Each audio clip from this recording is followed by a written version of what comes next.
অল্পতেই হতাশ হবেন না, অহেতুক চাপ নেবেন না, অযথা ধৈর্য হারাবেন না, তাড়াহুড়ো কম করুন। যে কোনো সিদ্ধান্ত নেওয়ার আগে শান্ত থাকুন।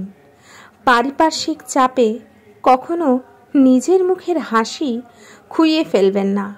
আপনার প্রাণোজ্জ্বল মেজাজ যে কোনো কঠিন লড়াইতে সবসময় আপনাকে অনেকটা বাড়তি সুবিধা দেবে।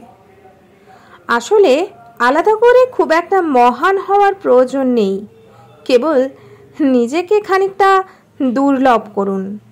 কোনো পরিস্থিতিতেই কারোর বিশ্বাসে আঘাত করবেন না, অসততার আশ্রয় নেবেন না, সবসময় শর্টকাট খুঁজবেন না।